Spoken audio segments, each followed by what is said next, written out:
She was pregnant and pushed off the cliff by her billionaire CEO ex, or so she thought. She pretended to be dead. What happened next shocked everyone. Azura? His voice cracked on the second syllable, a name he hadn't spoken aloud in 6 years. She froze, the yacht blueprint slipping from her fingers as the blood drained from her face. The man before her, impeccably dressed in a tailored suit that couldn't quite disguise the haunted look in his eyes, took a step closer. "That's impossible," he whispered. "You're dead. I identified your body." "I'm sorry," she managed, desperately maintaining the lie that had kept her alive. "My name is Mira. You must have me confused with someone else."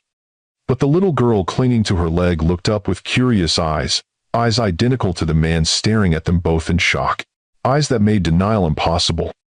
"She has my eyes," he said, his voice breaking. "My exact eyes." The child spoke up innocently, dooming her mother's carefully constructed deception. "Mommy, why is that man crying? Have you ever wondered what it would take for you to fake your own death? What kind of betrayal would make you abandon everything, your name, your past, your entire identity, just to survive?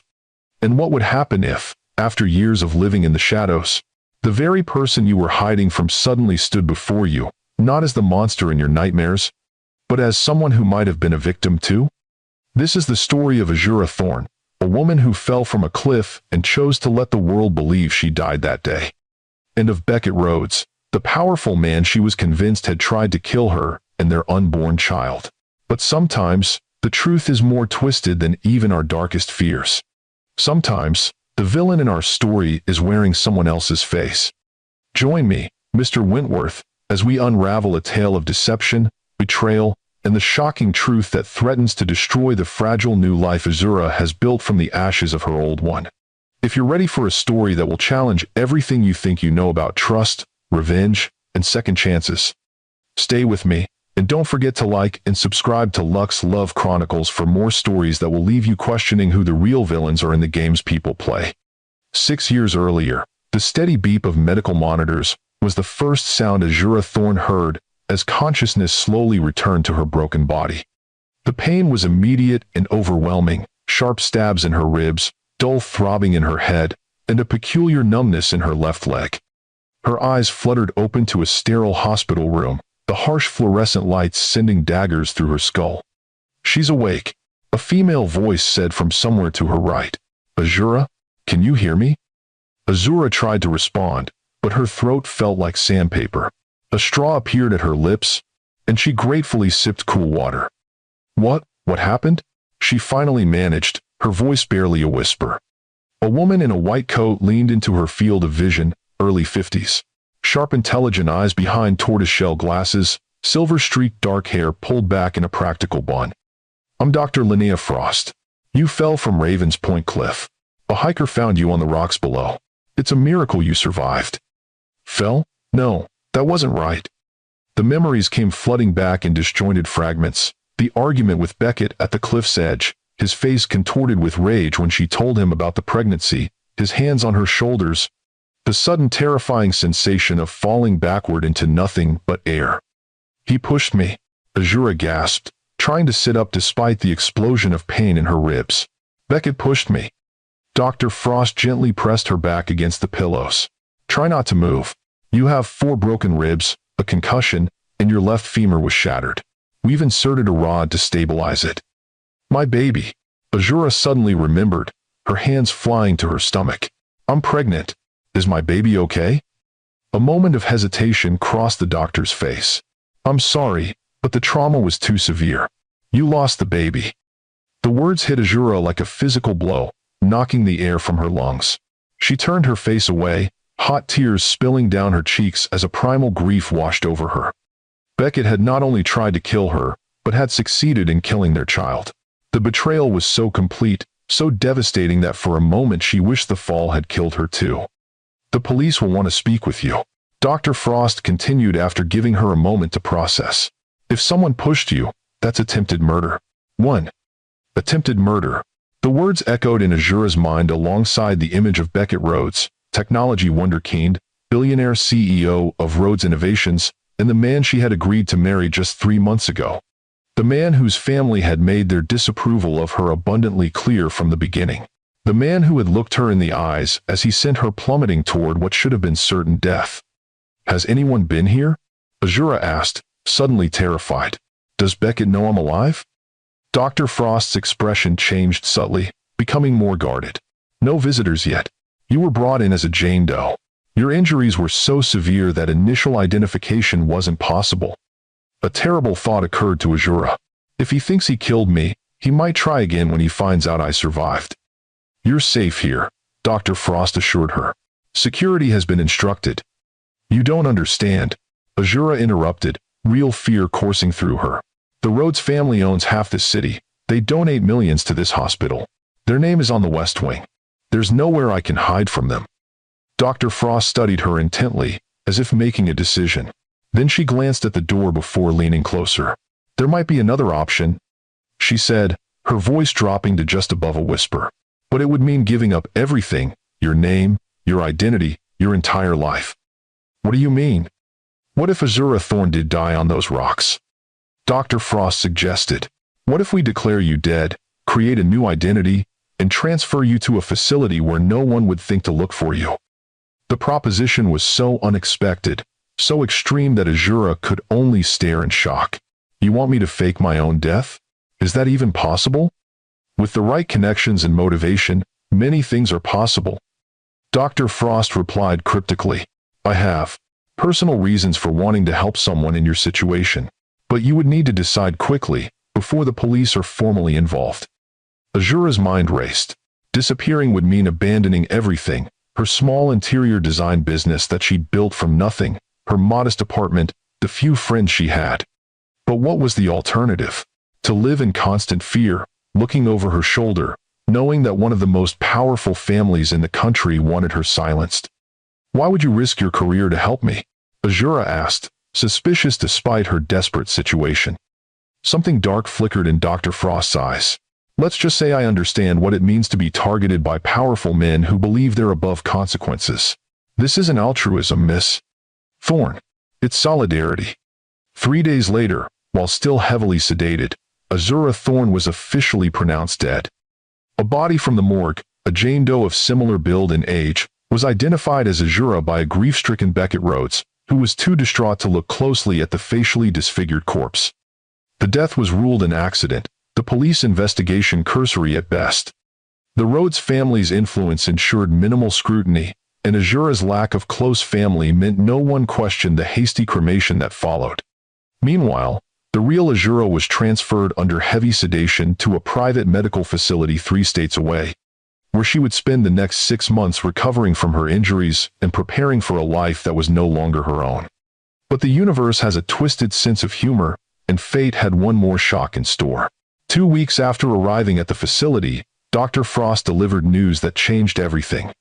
"The tests were conclusive," she told Azura, who was finally able to sit up in bed without excruciating pain. "You're still pregnant. The baby survived." Azura's hand flew to her mouth. "But you said—" "Initial scans showed no heartbeat," Dr. Frost explained. "It happens sometimes in trauma cases. The fetal heartbeat becomes too faint to detect. But your latest blood work shows hormone levels consistent with an ongoing pregnancy. You're approximately 10 weeks along." The revelation was both miraculous and terrifying. A child, Beckett's child, was growing inside her, a living connection to the man who had tried to kill them both. "What am I going to do?" Azura whispered, overwhelmed by the implications. Dr. Frost sat on the edge of the bed. "You have options, Azura. No one would judge you for terminating after what you've been through." Azura placed a protective hand over her still flat stomach. Despite everything, despite the circumstances of conception and the identity of the father, she couldn't bring herself to consider ending this miraculous life that had somehow clung to existence against all odds. "No," she said firmly. "This baby survived for a reason. I'm keeping my child. Then we'll adjust our plans accordingly." Dr. Frost nodded, respecting her decision. "But it means you'll need to be even more careful about your new identity. A child complicates things. A child complicates things." Indeed, the pregnancy did complicate the already challenging process of becoming someone else. While her body healed, Azura worked with Dr. Frost and a small team of trusted associates to create Mira Reed, a graphic designer from Seattle, with a clean but unremarkable background. She learned to speak with a slight Pacific Northwest accent, studied the geography and local culture of a city she'd never visited, and practiced signing a name that still felt foreign to her fingers. As her belly grew, so did her determination. By the time Phoenix Reed was born, a healthy 7-pound girl with her father's striking blue eyes, Azura had fully committed to her new life. She would raise her daughter in safety, far from the Rhodes family's influence. Phoenix would never know the truth about her father or the violence that had nearly claimed both their lives before she was even born. With Dr. Frost's help, Mira and baby Phoenix relocated to Osprey Cove, a small coastal town nearly 3,000 miles from where Azura Thorne had died. The doctor provided startup funds. "Consider it an investment in your future," she'd said, which Mira used to establish a modest design, consulting business specializing in yacht interiors. Her natural talent, combined with the wealthy clientele of the upscale marina, allowed her to build a comfortable life for herself and Phoenix. For 6 years, she lived in peaceful anonymity. Phoenix grew into a bright, curious child with an uncanny aptitude for puzzles and patterns that sometimes made Mira's heart ache with the reminder of her father's brilliant mind. The nightmares never completely disappeared. Mira would still sometimes wake gasping for breath, the sensation of falling vivid in her mind, but they became less frequent as time passed. Until the day the past came roaring back into her carefully constructed present. Mira was in her small studio office at the marina, reviewing blueprints for a luxury catamaran interior, when her assistant Jade burst in without knocking. "Have you seen this?" Jade thrust her tablet into Mira's hands, eyes wide with excitement. "Rhodes Innovations just announced their new neural interface. It's going to revolutionize everything. And guess what? Beckett Rhodes himself is coming to the tech conference at the Grand Harbor Hotel next week." Mira's blood turned to ice as she stared at the screen. There he was, Beckett Rhodes, looking only slightly older than she remembered. Same chiseled features, same confident posture, same intense blue eyes that she saw every day in her daughter's face. The eyes of a man who had pushed her off a cliff and left her for dead. "Are you okay?" Jade asked, noticing her boss's sudden pallor. "You look like you've seen a ghost." The irony of the statement might have made Mira laugh if she weren't struggling to breathe. "I'm fine," she managed. "Just a migraine coming on." After Jade left, Mira locked the door and sank to the floor, panic threatening to overwhelm her. Beckett Rhodes, here in Osprey Cove. Her carefully constructed safe haven suddenly felt like a trap. Should she run? Take Phoenix and disappear again? But where would they go? How many times could she reinvent herself before the fragile foundation of her life crumbled completely? That evening, as Phoenix chattered about her day at school over dinner in their small but charming beach cottage, Mira made a decision. She wouldn't run. Not this time. She would be cautious, avoid the areas where conference attendees might gather, and trust that 6 years, a different name, and the subtle physical changes from her injuries would be enough to keep her unrecognizable if they happened to cross paths. "Mommy, you're not listening," Phoenix complained, waving a small hand in front of her mother's face. "I'm sorry, sweetie." Mira refocused on her daughter, this beautiful, innocent child who had no idea of the danger that had just entered their lives. "Tell me again about your science project." Phoenix launched back into her explanation of marine ecosystems with the enthusiasm only a 6-year-old could muster for algae and tide pools. Mira forced herself to engage, to be present for her daughter, while suppressing the fear that churned beneath the surface of her carefully maintained composure. Later that night, after Phoenix was asleep, Mira retrieved a small fireproof box from the back of her closet. Inside was a burner phone that she had kept charged but unused for 6 years. She dialed the only number programmed into its memory. "I was wondering when I'd hear from you," Dr. Frost answered without preamble, as if they'd spoken yesterday instead of years ago. "He's coming here," Mira said, her voice barely above a whisper. "To Osprey Cove. For a tech conference." A moment of silence. "Are you planning to run?" "I don't know. Should I?" "That depends," Dr. Frost replied carefully, "on whether you're still convinced he pushed you." The question caught Mira off guard. "What do you mean?" "Of course he pushed me. I remember it clearly." Memory is a tricky thing, especially in traumatic situations. The doctor said, "There's something I never told you. Something I found when I was examining you that first day." Mira's hand tightened around the phone. "What?" "Trace evidence under your fingernails. DNA that wasn't yours. And wasn't Beckett Rhodes's either." The revelation hit Mira like a physical blow. "What are you saying?" "I'm saying there may have been someone else on that cliff with you," Dr. Frost replied. "Someone who may have been the real person who pushed you. Or perhaps someone who tried to save you." "Huh? Why didn't you tell me this before?" "Because you were traumatized, pregnant, and convinced Beckett was the culprit. You needed certainty to move forward with your new life, not more questions." A pause. "But now that he's entering your orbit again, perhaps it's time to consider that your memory of that day might not be as reliable as you believe." After ending the call, Mira sat in the darkness of her bedroom, mind racing. Could she have been wrong? Had 6 years of believing Beckett tried to kill her been based on a false memory? The thought was almost as destabilizing as the news of his impending arrival. She closed her eyes, forcing herself to revisit the memory she'd spent years trying to suppress. The cliffs at Raven's Point. The argument. Beckett's face when she told him about the baby. But now, trying to focus on the details, she realized how fragmented the memory actually was.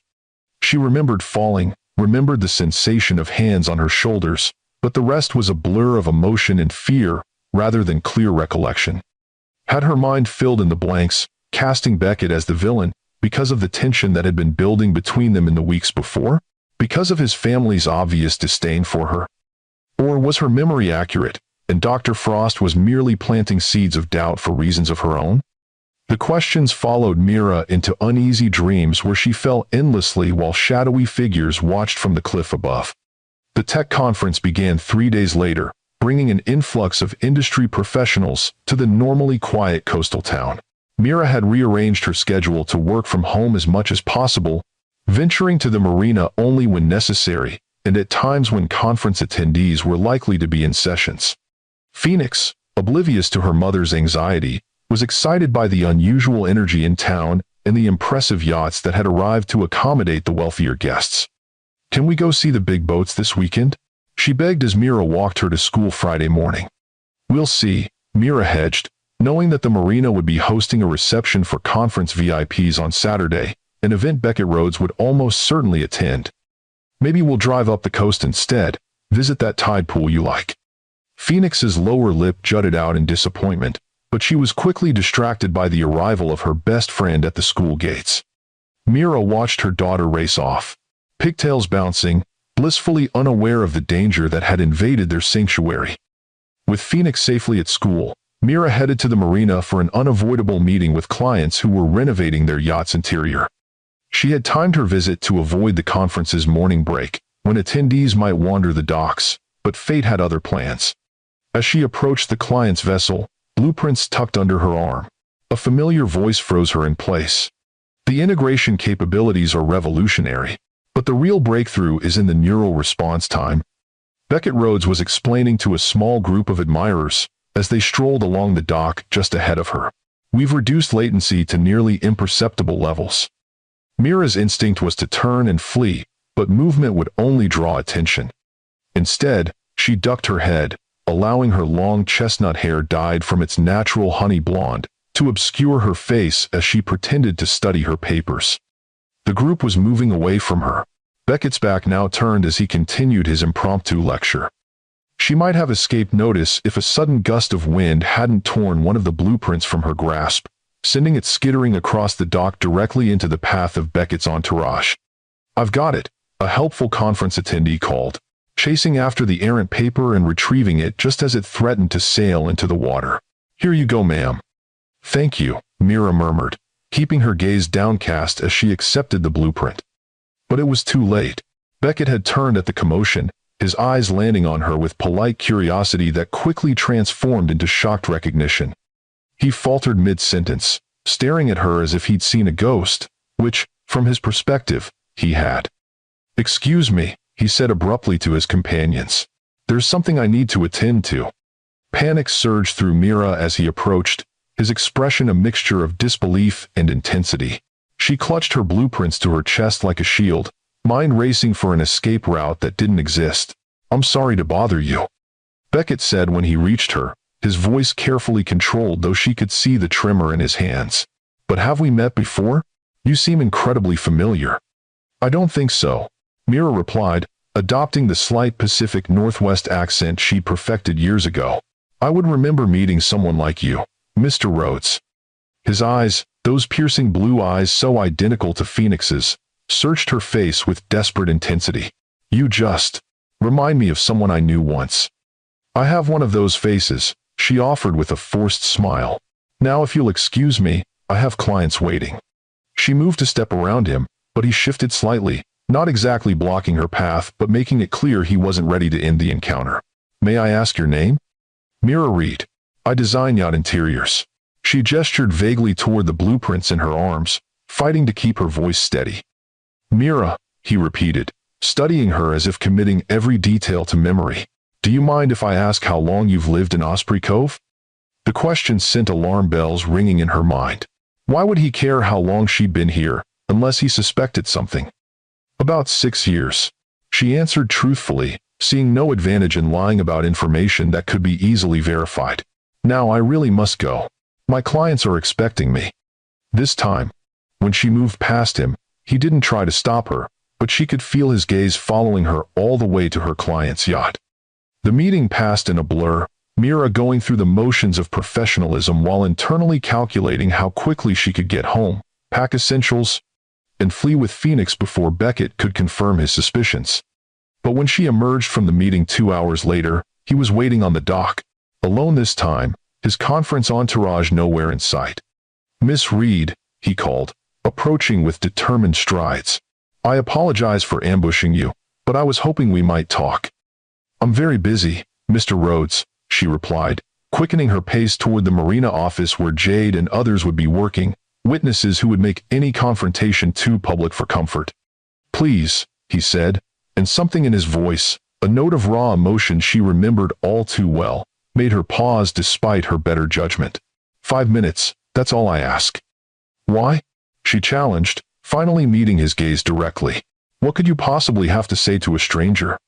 "Because you're not a stranger," he said quietly, his voice dropping so only she could hear. "Are you, Azura?" The name hit her like a physical blow. She glanced around frantically, but the dock was momentarily empty except for them. "I don't know what you're talking about. My name is Mira Reed." "Azura," he repeated, and there was anguish in his voice now. "How is this possible? I identified your body. I attended your funeral. I've spent 6 years believing you were dead." "You're confused," she insisted, backing away from him. "You're mistaking me for someone else." "No," he shook his head. "I could never mistake you. Despite the hair color and the way you hold yourself differently now, your eyes are the same. The small scar on your left temple that you got when we were hiking in Yellowstone, it's still there." He gestured toward the barely visible mark that her makeup hadn't quite concealed. "And your voice, you've changed the accent, but underneath it's still yours." Trapped in the lie with no plausible escape, Mira felt her carefully constructed world beginning to crumble. "What do you want from me?" "The truth," he said simply. "Why did you disappear? Why let me believe you were dead? Do you have any idea what that did to me?" A surge of anger burned through her fear. "What it did to you? You pushed me off a cliff. You tried to kill me and our baby because the great Beckett Rhodes couldn't have his perfect life derailed by an unexpected pregnancy." Her accusation seemed to physically stagger him. "What are you talking about? I never pushed you. I would never hurt you. I loved you." "Then why was I found broken and bleeding at the bottom of Raven's Point?" she demanded, years of suppressed rage finally finding voice. "Why do I still have nightmares about falling, about your hands on my shoulders shoving me backward?"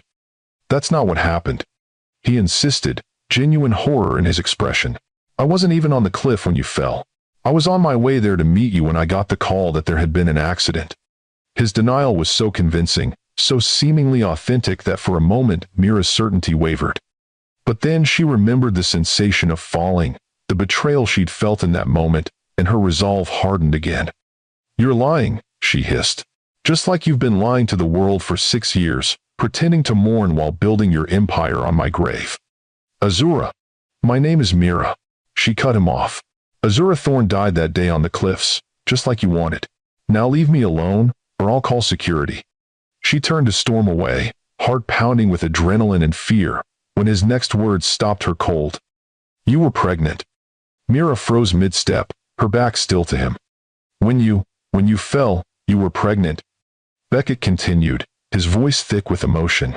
"You were going to tell me that day. I found out afterward, from the autopsy report, a baby I never knew about until it was too late." She turned slowly to face him, searching for any sign of deception. "How did you know I was going to tell you that day?" "Because you texted me," he said. "Meet me at our spot. I have news that will change everything." Those were your exact words.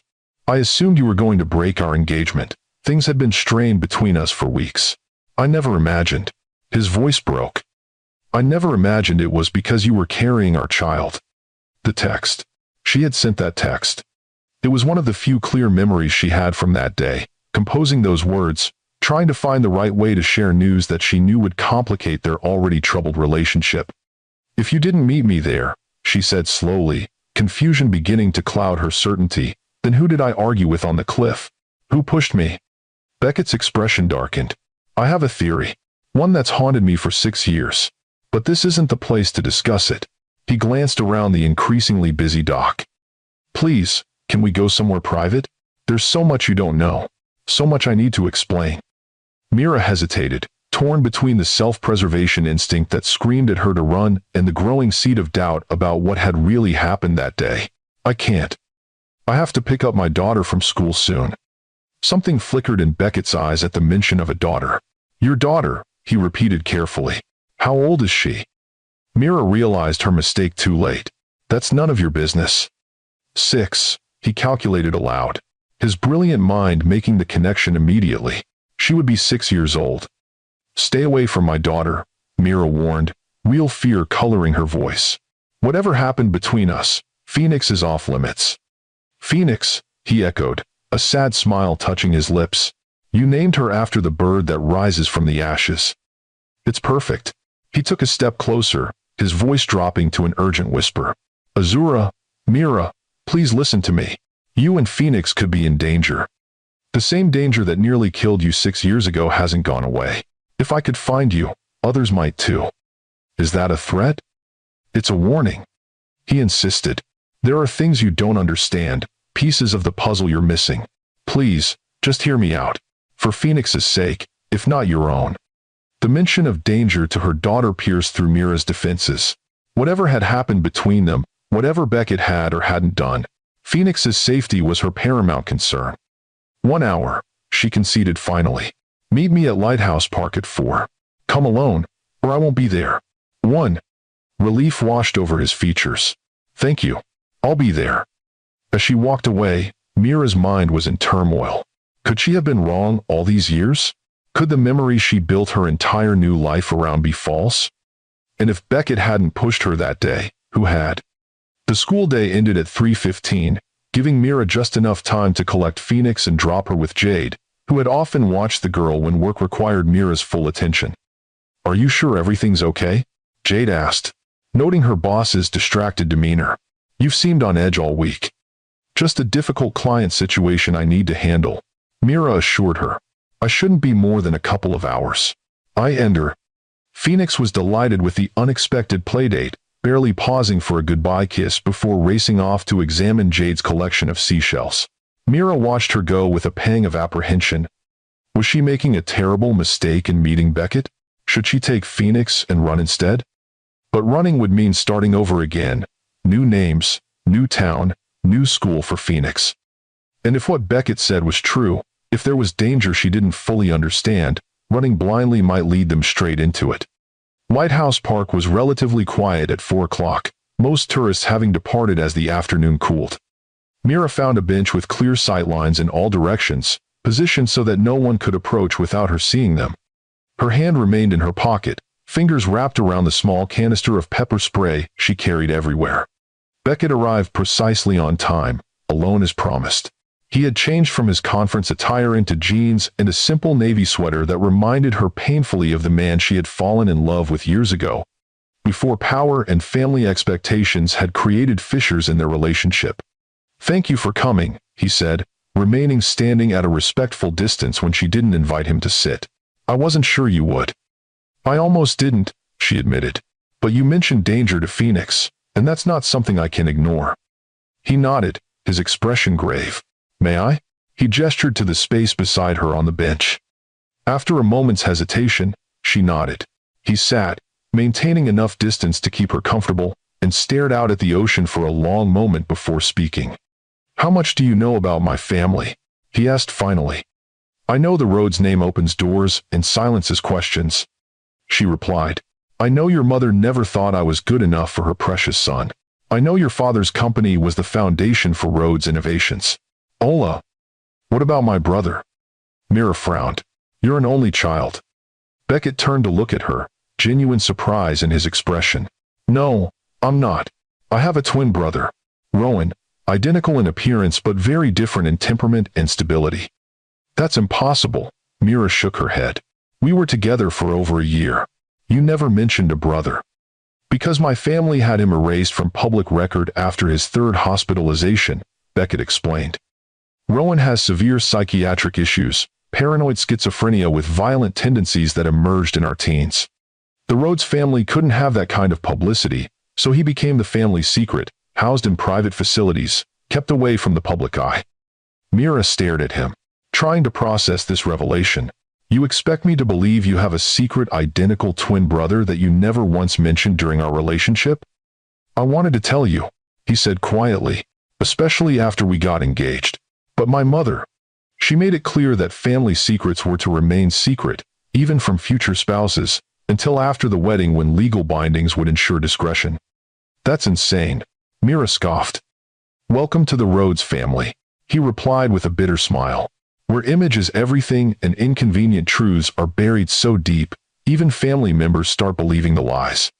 Despite her skepticism, there was something in his tone, a weariness, a resignation, that rang true. "What does this have to do with what happened at Ravens Point?" Beckett reached into his pocket and withdrew his phone. 3 weeks before your fall, Rowan had escaped from his facility. The family kept it quiet, using private security to search for him instead of police. He was unstable, off his medication, and fixated on the idea that I had stolen his life, a delusion he'd had since we were teenagers. He unlocked the phone and pulled up a photo, turning the screen toward her. "This is security camera footage from a gas station 2 miles from Ravens Point. It was taken 1 hour before you fell." Mira's blood ran cold as she stared at the image. It showed a man who looked exactly like Beckett, but with longer, unkempt hair and wild eyes.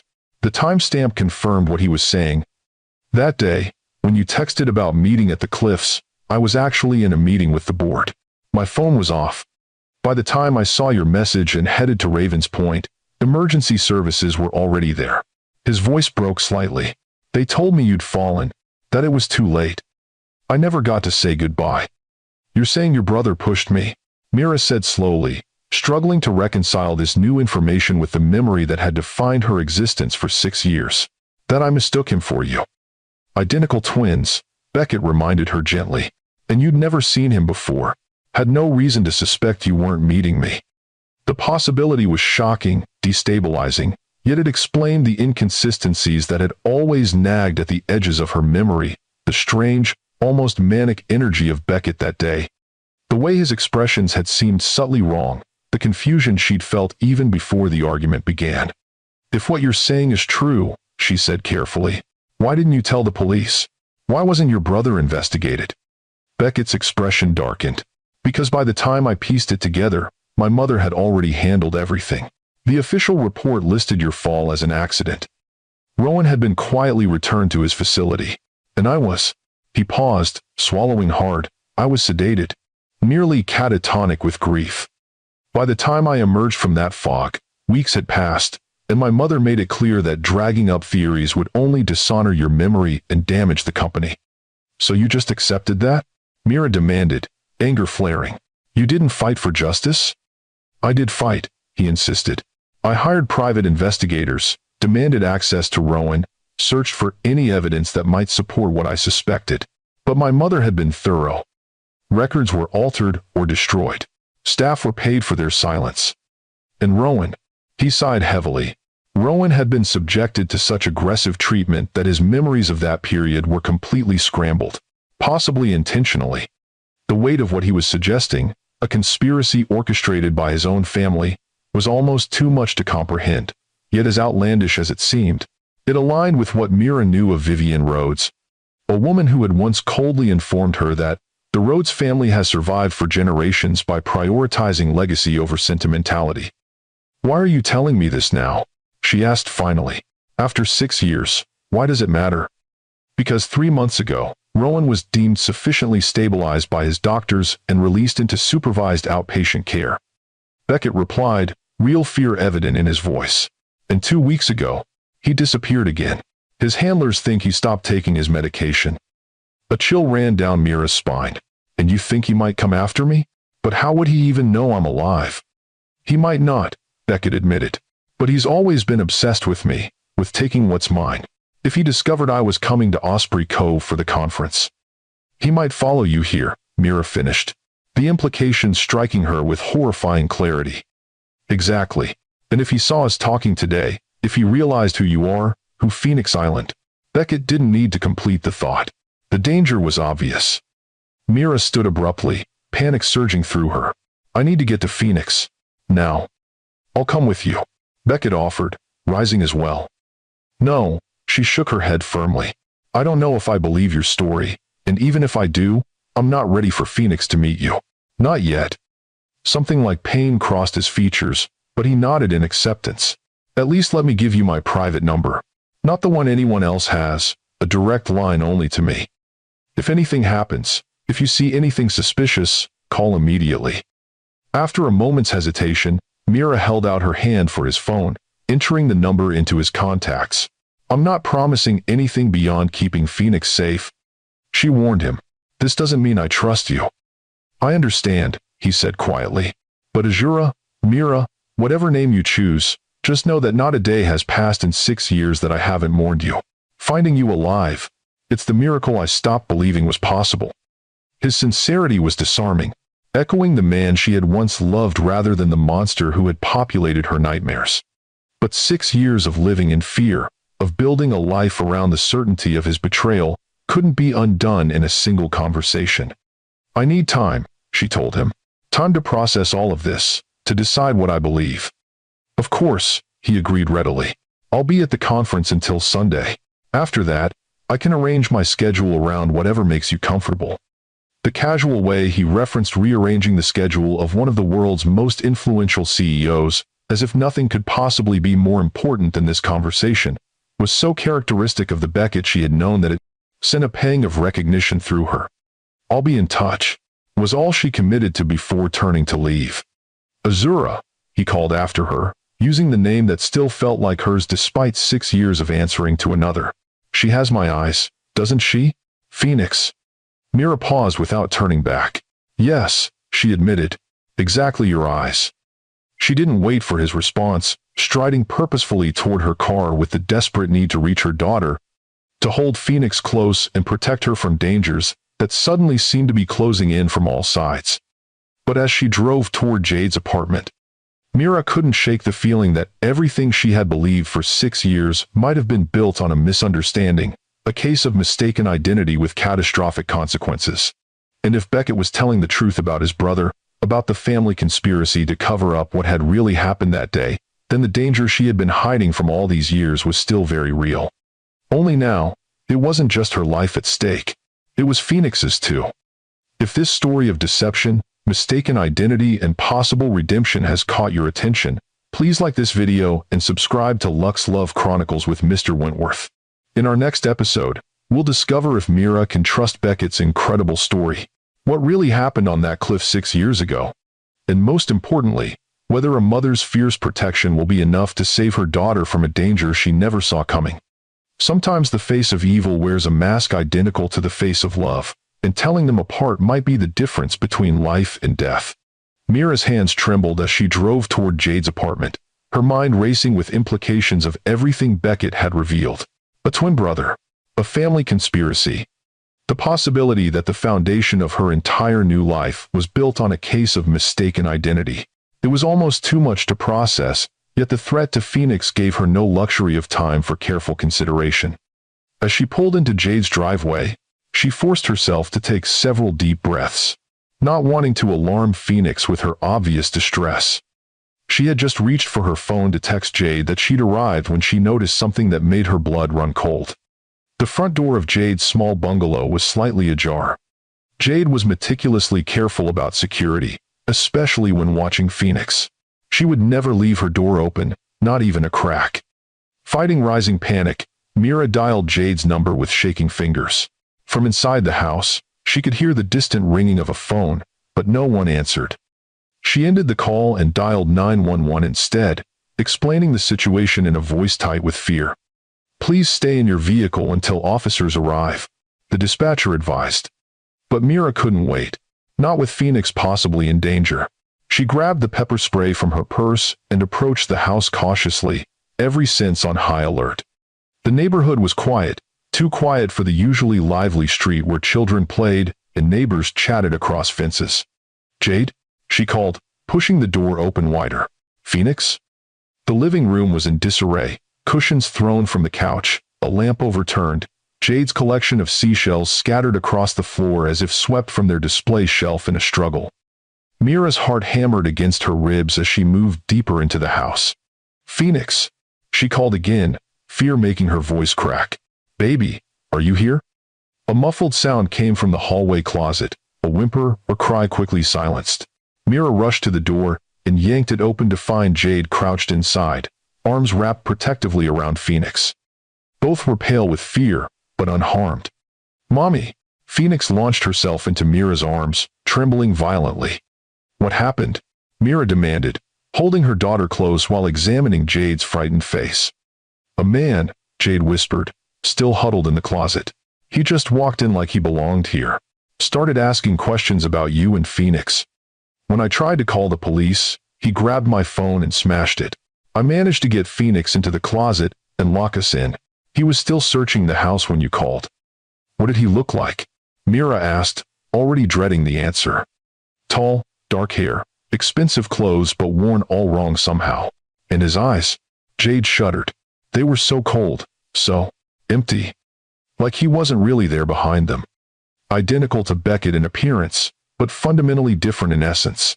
Just as he had described his twin." "The police are on their way," Mira assured them, pulling Jade to her feet. "Did he say what he wanted?" "He kept asking where she was, said it was time to finish what he started." Jade wrapped her arms around herself, still shaking. "Mira, who was that man? What's going on?" Before Mira could formulate a response that wouldn't reveal too much, the wail of police sirens approached. Relief flooded through her, but it was short-lived as another realization struck. She couldn't explain this to the police without revealing her true identity, without the whole truth coming to light. But Phoenix's safety had to come first. If that meant exposing her 6-year deception, so be it. The police arrived moments later, 2 officers securing the house while a third took statements from Mira, Jade, and a still trembling Phoenix. Mira kept her explanation deliberately vague, a possible stalker situation, concerns about a mentally unstable man who might be targeting her. She provided a description that matched Rowan but claimed no knowledge of who he might be or what he wanted. "We'll increase patrols in your neighborhood," the officer assured her after taking detailed notes. "But you might consider staying somewhere else for a few days, just as a precaution." Mira nodded, already mentally calculating their options. A hotel would be too public, too easy to track. Friends might unwittingly lead danger to their doors. There was really only one choice, though it terrified her almost as much as Rowan himself. Once the police had departed, promising to check back later, Mira turned to Jade. "I'm so sorry you were dragged into this. Are you okay?" Jade nodded shakily. "I think so. But Mira, who was that man? Why is he looking for you?" "Ice him." "It's complicated," Mira replied, unwilling to share the full truth even now. "But I'm going to make sure he can't hurt anyone else. Can you stay with your sister for a few days? Just until this is resolved?" "Of course," Jade agreed readily. "But what about you and Phoenix? Where will you go?" Mira stroked her daughter's hair as Phoenix clung to her, unusually quiet after the frightening experience. "Somewhere safe," she said, though she wasn't entirely convinced such a place existed anymore. After helping Jade pack a bag and seeing her safely into an Uber headed for her sister's house across town, Mira returned to her own cottage just long enough to gather essential items for herself and Phoenix. She moved with urgent efficiency, knowing that Rowan could return at any moment. "Mommy, I'm scared," Phoenix admitted as she clutched her favorite stuffed octopus while Mira threw clothes into a duffel bag. "That man had scary eyes." "One?" "I know, sweetheart." Mira knelt to her daughter's level, cupping her small face in her hands. "But I promise I won't let anything happen to you. We're going to stay somewhere different for a little while, like an adventure, okay?"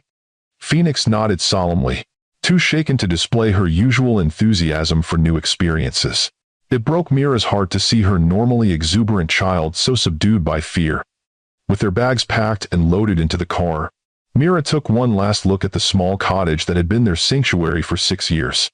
She had a terrible feeling they might never return to it, that regardless of how this situation resolved, their life in Osprey Cove was over.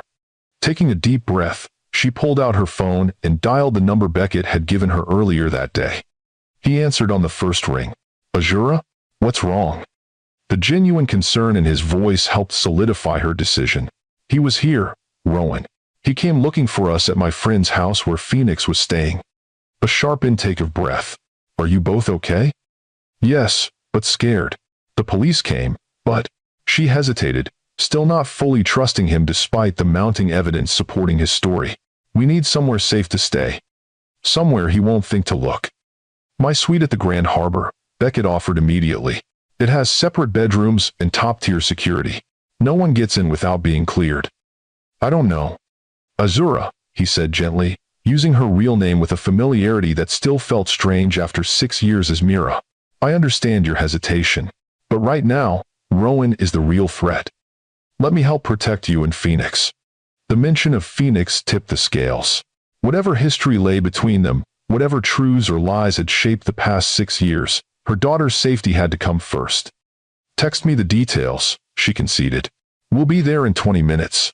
The Grand Harbor Hotel occupied a prime position overlooking the marina, its elegant glass facade reflecting the evening light as Mira and Phoenix approached through the underground parking garage as Beckett had suggested, less visible than the main entrance. A discreet security officer was waiting by the private elevator, as promised. "Miss Reed," he nodded respectfully, using the name Beckett had obviously provided. "Mr. Rhodes is expecting you. This elevator goes directly to the penthouse level." Phoenix pressed closer to Mira's side as they entered the elevator, her small hand clutching tightly to her mother's. "Is Mr. Rhodes a friend?" she whispered as the doors closed. Mira hesitated, unsure how to explain the complicated relationship to a 6-year-old. "He's someone who wants to help us," she settled on finally. "Someone I knew a long time ago." Phoenix seemed to accept this explanation, though her usual curiosity was subdued by the lingering effects of the frightening encounter at Jade's house. The elevator opened directly into a spacious foyer, where Beckett was waiting, his expression a mixture of relief and apprehension. He had changed into more casual clothes, dark jeans and a simple gray sweater that reminded Mira painfully of happier times. "Thank you for coming," he said, maintaining a respectful distance as they stepped into the suite. "I've arranged for additional security on this floor. No one will get past them." Mira nodded, grateful for his practical approach rather than pressing for the emotional reunion he must have been craving. "This is Phoenix," she said simply, resting a protective hand on her daughter's shoulder. Beckett's gaze dropped to the little girl, and Mira saw the physical impact of the moment hit him, a slight stagger, a sharp intake of breath, his eyes widening as he took in the child who was so clearly his own. Phoenix had his eyes, his jawline, even the slight dimple in her left cheek when she frowned in concentration. "Hello, Phoenix," he said finally, his voice gentle as he crouched to her level. "I'm Beckett. It's very nice to meet you." Phoenix studied him with the careful assessment she applied to all new adults in her life. "You have eyes like mine," she observed candidly. A smile touched Beckett's lips. "I was thinking the same thing about you." This coincidence of perspective seemed to ease some of Phoenix's wariness. "A scary man came to Miss Jade's house," she informed him solemnly. "Mom says we need to stay somewhere safe for a while."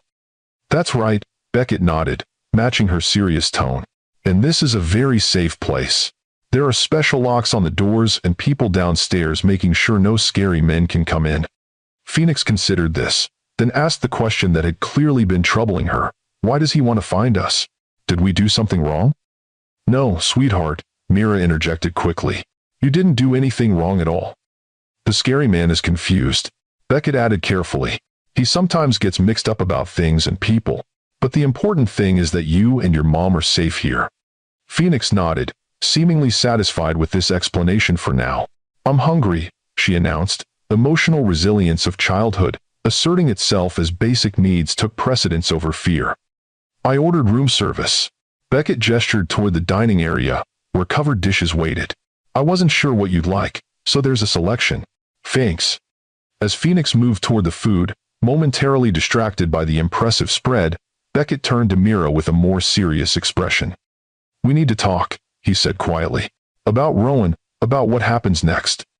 After she's asleep, Mira agreed, nodding toward Phoenix. She's been through enough for one day. Dinner passed in a strange facsimile of normalcy, with Phoenix gradually relaxing enough to share details about her school and friends, while Beckett listened with undisguised fascination to every word from the daughter he'd just discovered. Mira observed their interaction with a complex mixture of emotions, gratitude for Beckett's natural ease with Phoenix, fear about what Rowan's appearance meant for their safety, and lingering uncertainty about whether she could fully trust the man sitting across from her. After dinner, Beckett showed them to one of the suite's bedrooms, a spacious room with 2 queen beds that would allow Mira to stay close to Phoenix. There's a connecting door to the main suite, he explained, but it locks from your side. You'll have complete privacy. The consideration in this arrangement, giving them both security and independence, didn't escape Mira's notice. Thank you, she said simply. I've had some clothes sent up for both of you, he added, gesturing to shopping bags placed discreetly in the corner. Just basics. I hope that's okay. The old Beckett might have assumed his wealth gave him the right to make such decisions without consultation. This more thoughtful version, who asked permission, was both familiar and strange, like looking at a photograph that had been subtly altered. Once Phoenix was settled in bed, the day's stresses finally catching up with her as she drifted quickly to sleep clutching her stuffed octopus, Mira returned to the main living area where Beckett waited. He had set up a makeshift command center on the dining table, laptop, multiple phones, and what appeared to be security camera feeds displayed on a tablet. The hotel security team is sending live feeds from all entrances, he explained, noting her questioning look. If Rowan tries to enter the building, we'll know immediately. You really believe he's coming after us? Mira said, not quite a question. I know he island. Beckett's expression was grim. After you called, I reached out to some contacts. Rowan was spotted at the marina yesterday, watching your office. He's been planning this, tracking you, tracking us both. Mira sank into a chair across from him, the weight of the situation pressing down on her. Why now? After 6 years. Why would he suddenly fixate on me again? Because of this. Beckett turned his laptop screen toward her, showing a news article from 3 months earlier. The headline read, Rhodes Innovations CEO establishes memorial foundation in honor of deceased fiancé.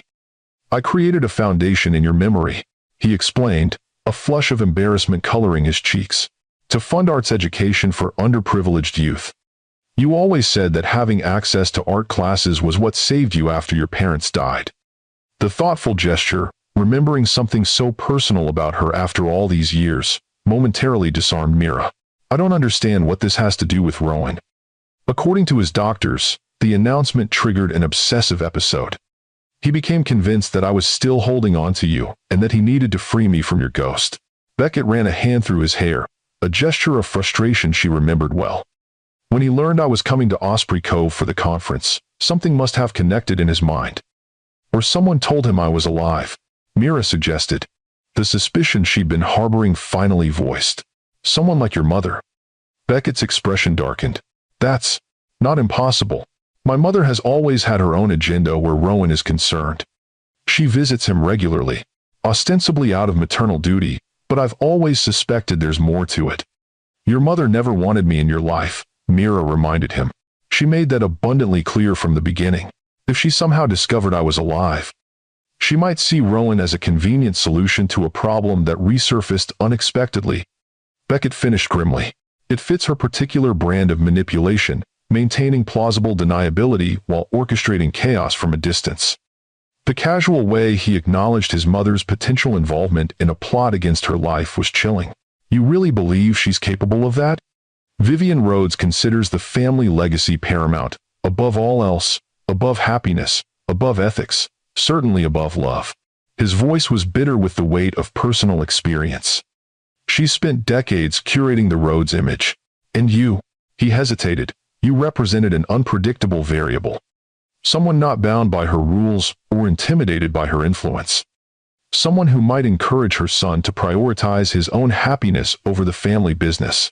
Mira added, remembering the subtle and not so subtle ways Vivienne had tried to undermine their relationship. Exactly. Beckett's gaze met hers directly. Which brings us to a question I've been afraid to ask. Why did you go to Ravens Point that day? What was the news that would change everything? The question hung between them, laden with 6 years of missed opportunity and tragedy. Mira took a deep breath, steeling herself to share the truth she'd carried alone for so long. I was 12 weeks pregnant, she said quietly. I'd confirmed it that morning with a doctor. I wanted to tell you somewhere meaningful, somewhere that was just ours, away from your family's influence and the corporate pressure. Pain flashed across Beckett's features. And instead, you encountered Rowan pretending to be me. I thought it was you, Mira confirmed. The memories she'd suppressed for years finally allowed to surface. But looking back, there were signs I missed. Subtle differences in mannerisms, a strange intensity in his eyes. When I told him about the baby, his reaction was volatile. He kept saying something about how he always gets everything, and how the child should have been mine. That sounds like Rowan's delusions. Beckett nodded. Since childhood, he's believed that I somehow stole his rightful life, that he should have been the successful twin, the heir to the Rhodes legacy. He pushed me, Mira continued, the memory clearer now that she understood the context. But as I was falling, someone grabbed for me, caught my arm for just a moment before losing their grip. I remember seeing a second figure, but it was all so fast, so chaotic. I arrived just as you fell, Beckett said, his voice rough with emotion. I saw Rowan at the cliff edge, saw you falling. I lunged for you but couldn't reach in time. By the time I made it down to the rocks, emergency services were already there, and Rowan had disappeared. The revelation that Beckett had been there, had tried to save her, shifted something fundamental in Mira's understanding of that day.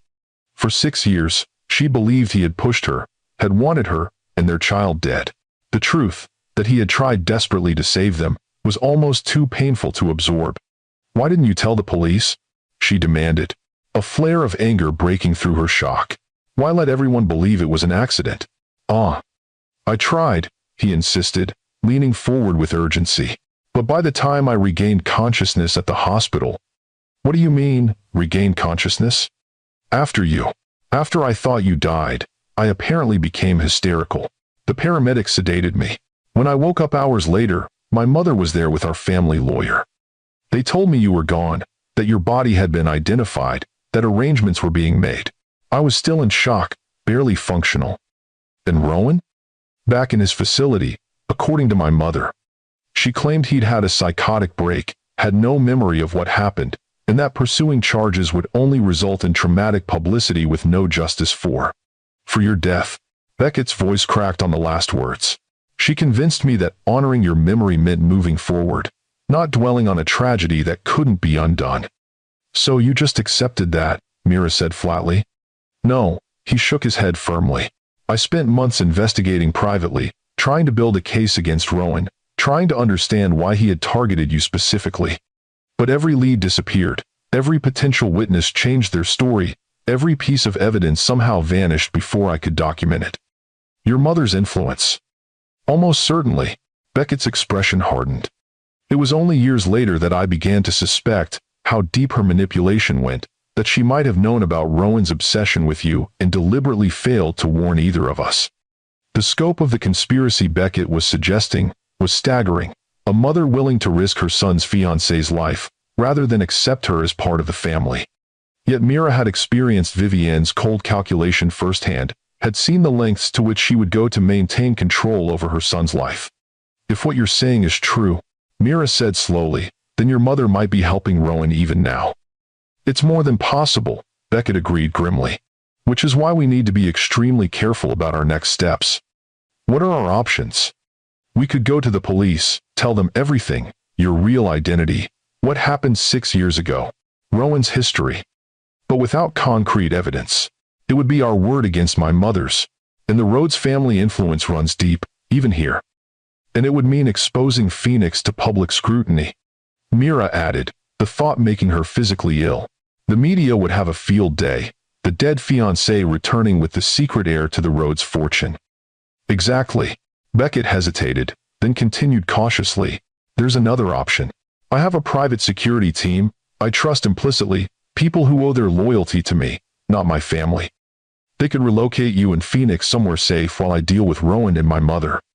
You want us to run, Mira translated, a hint of her old fire returning, to hide while you handle everything. I want you to be safe, he corrected gently. Both of you.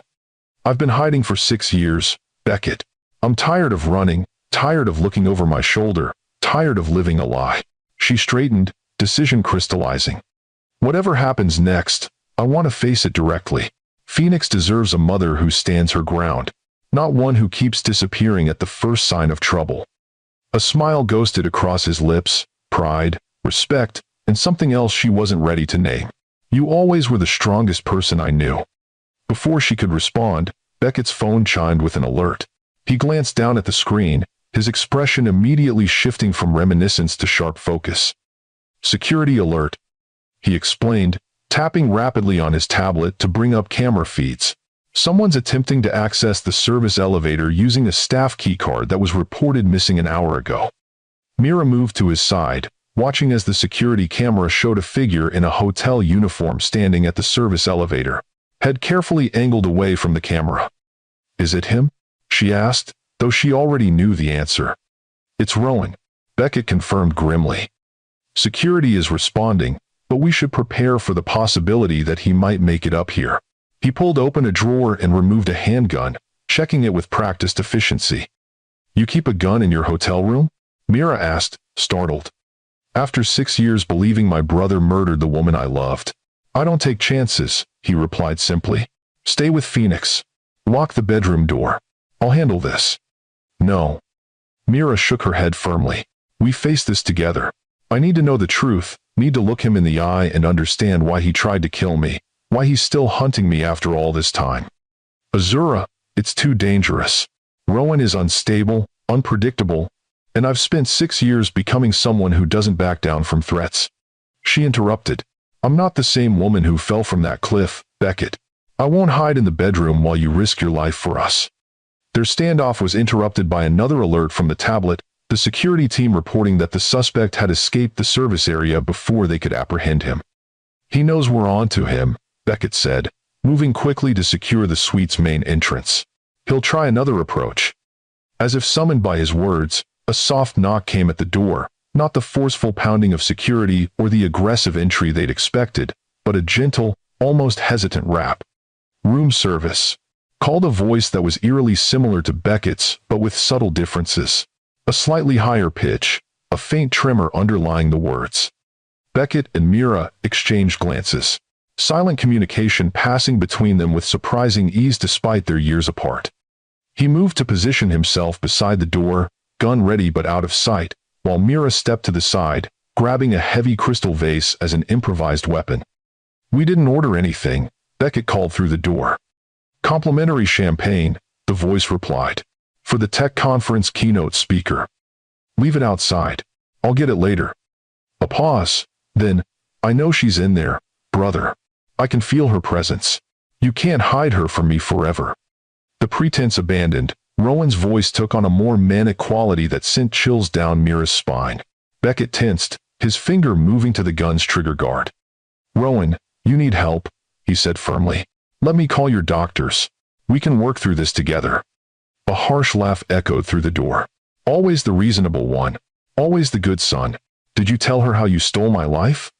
How it should have been me running the company, me with the perfect fiancé, me with the adoring public. No one stole anything from you, Beckett replied, his voice deliberately calm. Your illness created delusions that... Illness? Rowan's voice rose sharply. Is that what Mother calls it? A convenient illness to explain away the twin who didn't fit the Rhodes image? The twin who saw through her manipulations? Mira's grip tightened on the vase as she processed the implications of Rowan's words. Was it possible he was a victim of Vivian's machinations as well, in his own way? Let's talk about this, Beckett offered. Just you and me. Leave Azura out of it. It's too late for that, Rowan replied, his voice suddenly cold and focused. She's already part of this. She always was. Mother made sure of that. Before either of them could respond to this cryptic statement, a small voice from the bedroom doorway froze them both in place. Mommy? Phoenix stood there in her pajamas, clutching her stuffed octopus. I heard voices. Time seemed to suspend as multiple realizations hit simultaneously. Phoenix was exposed, the bedroom door was open, and Rowan had gone ominously silent on the other side of the main door. Phoenix, go back inside, Mira urged, moving toward her daughter with desperate speed. But it was too late. A tremendous crash came from the balcony as the glass door shattered inward, Rowan having scaled from a lower floor rather than continuing his ruse at the main entrance. He stood amid the glittering shards, a perfect mirror image of Beckett save for the wild look in his eyes and the gun clutched in his trembling hand. So this is why Mother has been so concerned lately, he said, his gaze fixed on Phoenix with disturbing intensity. A little Rhodes heir, hidden away all these years. How fascinating. Stay away from her, Mira warned, placing herself between Rowan and her daughter. Beckett had pivoted at the sound of breaking glass, his own weapon now trained steadily on his twin. Rowan, put the gun down. This has gone far enough. Has it? Rowan tilted his head, studying his brother with clinical detachment. I don't think it's gone nearly far enough. Not until I finish what I started 6 years ago. Why? Mira demanded, needing to understand even in this moment of extreme danger. Why did you push me that day? What had I ever done to you? Rowan's attention shifted to her, his expression softening into something almost wistful. It wasn't personal, Azura. You were simply in the way. Mother explained it all so clearly. Beckett needed to focus on the company, on our legacy. Your pregnancy would have distracted him, diverted resources that rightfully belonged to the Rhodes bloodline. Mother told you to kill me? The confirmation of Vivian's involvement was both shocking and somehow unsurprising. Not in those exact words. Rowan smiled, the expression chilling on a face so identical to Beckett's. She simply pointed out how much better everything would be if you weren't in the picture. How Beckett would thank us eventually for saving him from a mesalliance. You're lying, Beckett interjected, though doubt had crept into his voice. Mother wouldn't go that far. Wouldn't she? Rowan laughed, the sound brittle and sharp. Who do you think suggested I take your place that day? Who provided me with your clothes, your cologne, details about your relationship that only a careful observer would know? Who promised me that if I helped solve the Azura problem, I could have a real place in the family again, instead of being hidden away like a shameful secret? The pieces aligned with terrible clarity, Vivian's determination to separate Beckett from Azura, her immediate control of the situation after the accident, her careful management of the narrative that followed. It hadn't been mere opportunism. It had been calculated orchestration from the beginning. I tried to save you, Beckett told Mira, his gaze never leaving his brother even as he spoke to her. When I realized what was happening, I raced to the cliff. I almost reached you in time. I remember, Mira said softly. Someone grabbed my arm as I fell. It was you. How touching, Rowan sneered. The star-crossed lovers, reunited against all odds. But you're forgetting something crucial. He shifted his aim toward Phoenix, who stood frozen in terror behind her mother. History has a way of repeating itself, doesn't it? Another cliff, another choice about who lives and who dies. No one is dying today, Beckett stated firmly, his gun unwavering. It's over, Rowan. Security is already on their way. There's no escape this time. I don't need to escape, Rowan replied with eerie calm. I just need to finish what I started. What Mother always intended. Everything happened in a blur of motion, Rowan lunging toward Phoenix, Mira throwing herself forward to intercept him, Beckett shouting a warning as he tried to get a clear shot without risking Mira or their daughter. The struggle was chaotic, desperate, Mira fighting with the ferocious strength of a mother protecting her child while Rowan's madness gave him unpredictable power. The gun went off, the sound deafening in the confined space of the suite. For a terrible moment, no one moved, the tableau frozen in shock. Then Rowan staggered backward, a look of surprise crossing his features as he looked down at the spreading crimson stain on his shirt. But it wasn't Beckett who had fired. It was a third figure standing in the now open doorway of the suite, an elegant woman in her 60s with silver-streaked dark hair and the bearing of someone accustomed to command. "Mother?" Beckett's voice was thick with disbelief. Vivian Rhodes lowered the small pistol she held, her expression unreadable as she surveyed the scene before her. "He was always going to be a liability," she said, matter-of-factly. "I should have realized that 6 years ago."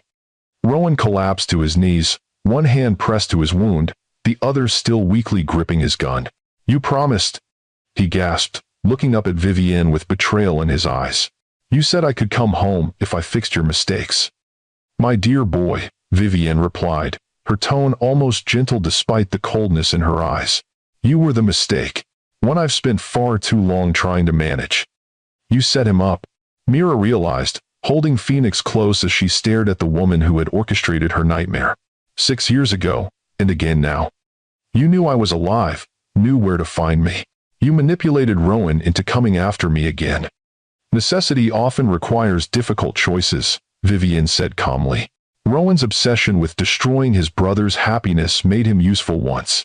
I had hoped to utilize that tendency again, creating a situation where he would eliminate both of you cleanly, leaving Beckett properly focused on the company once more." "My God," Beckett whispered, horror dawning as he finally confronted the full extent of his mother's machinations. "You were willing to sacrifice your own granddaughter. A child raised in secret by a woman living under a false identity?" Vivian's lip curled slightly. Hardly a suitable heir to the Rhodes legacy. Better to start fresh, with a proper arrangement and appropriate prenuptial agreements. The casual dismissal of Phoenix's life, of Mira's years of sacrifice, ignited a fury in Beckett that transformed his expression into something almost as dangerous as Rowan's madness. "You're done," he said, his voice deadly quiet. "Done controlling this family, done manipulating lives, done destroying everything that doesn't fit your narrow vision of what the Rhodes name should represent." "Don't be dramatic, Beckett," Vivian sighed. "I've merely been protecting our family interests, as I've always done." "By committing attempted murder? Twice?" Mira demanded, unable to comprehend the woman's rationalization of her actions. "I prefer to think of it as pruning unhealthy growth to preserve the strength of the tree," Vivian replied with chilling detachment. "Now, I suggest we call security and explain how Rowan attacked you both, forcing me to shoot him in your defense. A tragic end to a troubled life, but one that allows us all to move forward appropriately." "There's just one problem with that plan," Beckett said, nodding toward the corner of the room where a small red light blinked steadily.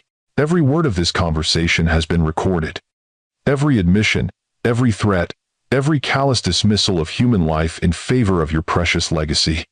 For the first time, uncertainty flickered across Vivian's composed features. "You're bluffing." "Am I?" Beckett's smile held no warmth. "I've spent 6 years investigating what really happened to Azura. Did you think I wouldn't take precautions when Rowan resurfaced? That I wouldn't be prepared for every contingency, including your involvement?"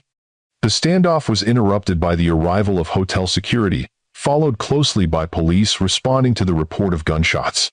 The next hours passed in a blur of statements and medical attention.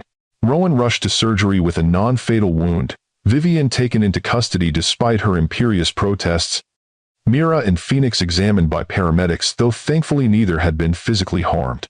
Through it all, Beckett remained a steady presence, handling officials with practiced ease while ensuring Mira and Phoenix were protected from unnecessary questioning and media attention that had inevitably begun to gather as rumors spread of drama in the Rhodes family. It was nearly dawn when they were finally alone again, Phoenix having fallen into exhausted sleep in the bedroom that had mercifully remained untouched by the violence. Mira sat on the balcony, a blanket wrapped around her shoulders against the pre-dawn chill, staring out at the ocean that had been her sanctuary for 6 years.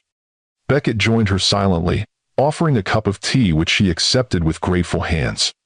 "The police have enough evidence to charge both of them," he said after a moment. "Rowan for the attempts on your life, my mother as an accessory and conspirator." The recording was clear enough that even the Rhodes family influence can't make this disappear. Mira nodded, too drained for words. The revelation of Vivian's calculated malevolence, the confrontation with Rowan, the shattering of the careful life she built, it was overwhelming. A tidal wave of reality crashing through the walls she constructed to protect herself and Phoenix. "What happens now?" she asked finally, the question encompassing far more than just the immediate future. "That depends," Beckett replied carefully, "on what you want, what Phoenix needs, what future you envision now that the truth is known." "I can't go back to being Mira Reed," she said slowly. "That life is over. But I'm not sure I know how to be Azura Thorne anymore either. That woman died on those cliffs 6 years ago, in many ways." "No. Perhaps you don't need to be either," Beckett suggested.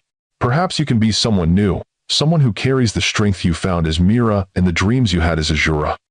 The idea was both terrifying and liberating, the possibility of integration rather than reinvention, of building on both parts of her life rather than choosing between them. "And Phoenix?" she asked, the question that mattered most. "What does this mean for her?" Beckett's expression softened at the mention of their daughter. "Whatever you decide, whatever relationship you're comfortable with me having in her life. I won't pressure you, won't use the Rhodes name or resources to force my way into her world. But I'd like the chance to know her, to be her father in whatever capacity you feel is appropriate." The humility in his request, the absence of entitlement she might have expected, touched something deep within Mira. This was not the ambitious young CEO who had been manipulated by his family's expectations, nor the grieving man who had been deceived into believing he'd lost everything. This was someone tempered by loss, by regret, by the realization of what truly mattered. "She needs stability," Mira said finally. "After everything that's happened, she needs to feel safe, to understand that her world isn't going to keep shifting beneath her feet." "Of course," Beckett agreed immediately.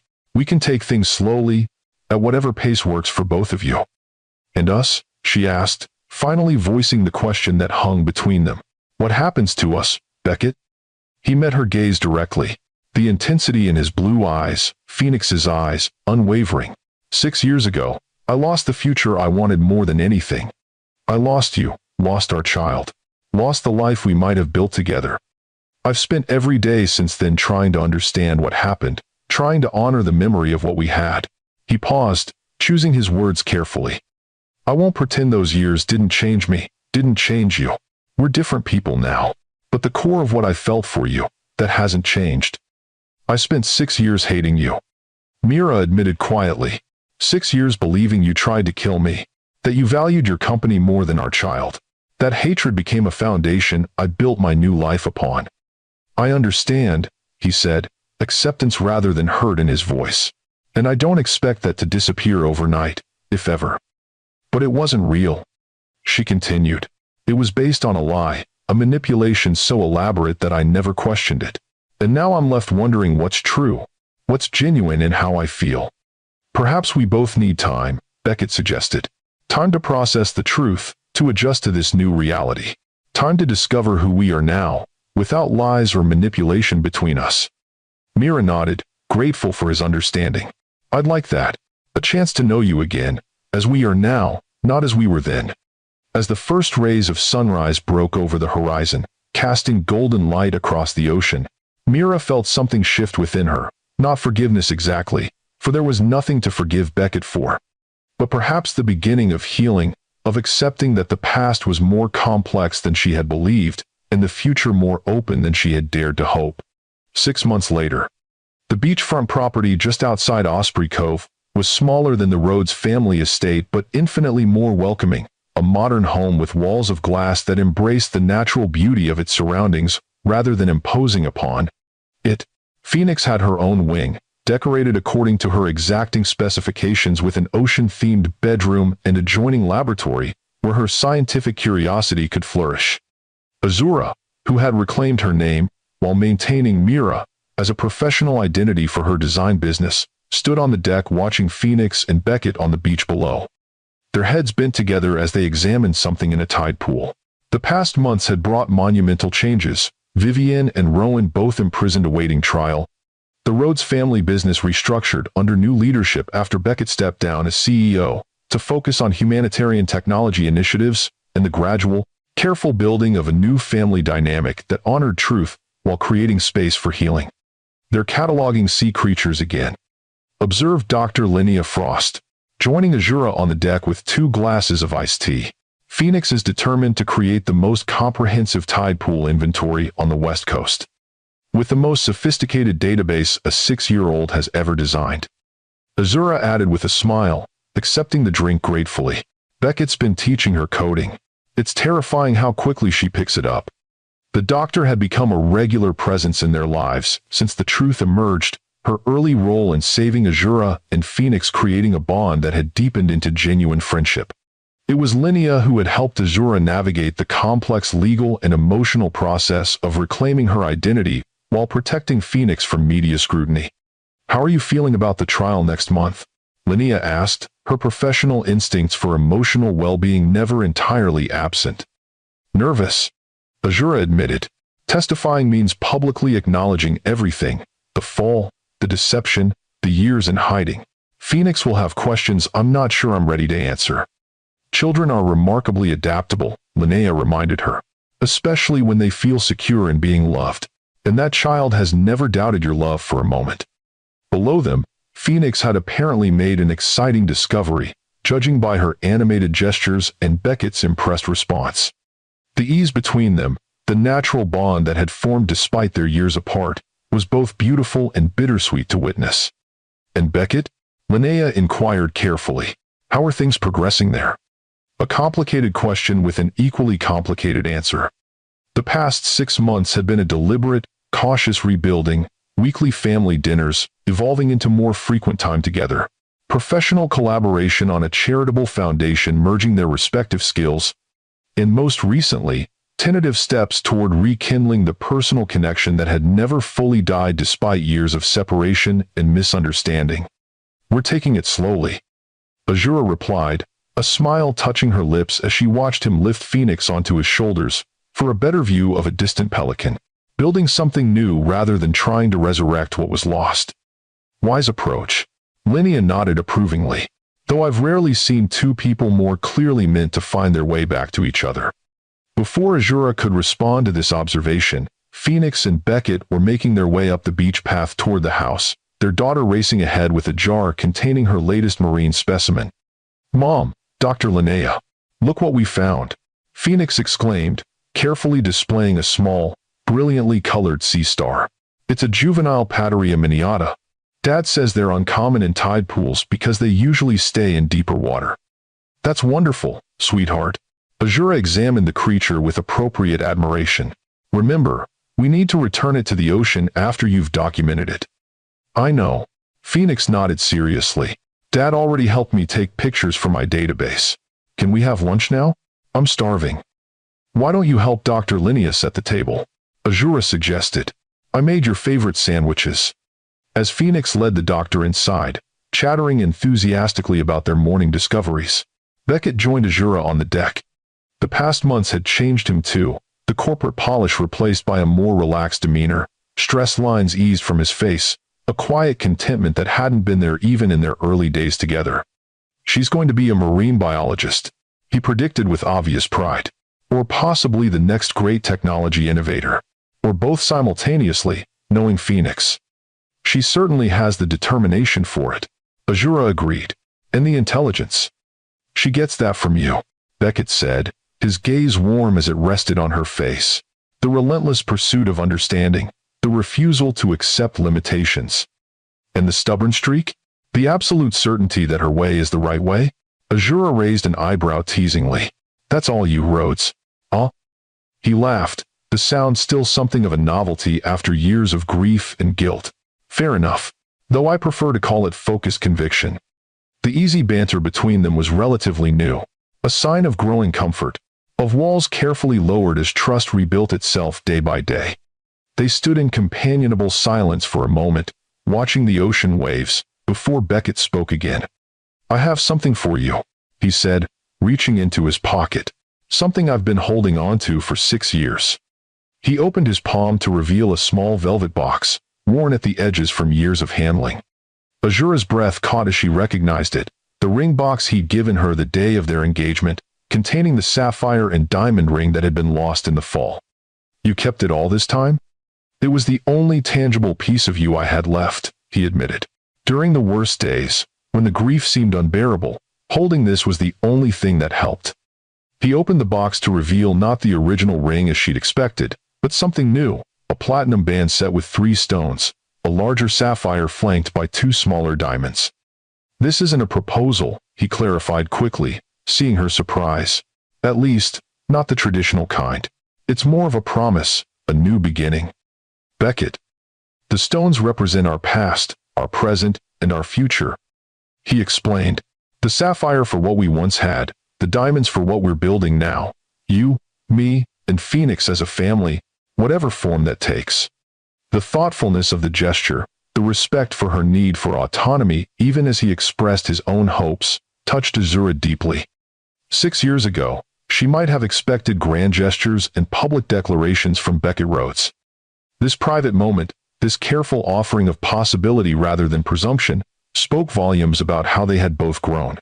"It's beautiful," she said softly, taking the box from his hand, and the sentiment behind it even more so. "You don't need to wear it," he assured her. "I just wanted you to have it, to know that whatever happens between us, whatever path we choose together or separately, these 3 stones will always represent what matters most to me." 1. Azura studied the ring, the way the light caught the facets of the stones, creating depths and dimensions that shifted with each movement. Like their relationship, complex, multifaceted, capable of reflecting light even from the darkest angles. "I'd like to wear it," she decided, removing the ring from its box. Not as an engagement ring, but as a symbol of where we've been and where we might go. A reminder that sometimes what seems broken beyond repair can be transformed into something new, something different but equally valuable. Beckett smiled as she slipped the ring onto her right hand, a deliberate choice that acknowledged this was not simply a return to their past, was worth more than any declaration of love could have been. It held hope, patience, and most importantly, respect for the journey they were navigating together. "Mom, Dad, lunch is ready," Phoenix called from inside the house, the simple domesticity of the moment a stark contrast to the drama that had brought them to this point. As they turned to join their daughter, Beckett's hand found Azura's, their fingers intertwining with the natural ease of 2 people finding their way back to each other after a long separation. Not the same people who had parted on that cliff 6 years ago, but perhaps better versions. Stronger, wiser, more capable of building something that could withstand the storms life might still bring their way. The past could not be changed, the years lost never reclaimed. But the future stretched before them, undefined and full of possibility, a blank canvas rather than a predetermined path. And for the first time in 6 years, Azura found herself looking forward without fear, embracing not just survival, but the prospect of genuine happiness for herself and the daughter who had been her anchor through the darkest times. Sometimes, she reflected as they joined Phoenix and Linnea at the table, what appears to be an ending is merely a painful but necessary detour on the way to where you were always meant to be. And sometimes, against all odds and reason, second chances come disguised as the very tragedies we believe have destroyed us. If this story of deception, redemption, and second chances resonated with you, please like this video and subscribe to Lux Love Chronicles with Mr. Wentworth. Remember that sometimes the truth is more complex than our fears would have us believe, and that even in our darkest moments, unexpected light can find its way through. Until next time, look for the miracle hidden within what seems like disaster. It might just lead you to the life you were always meant to live.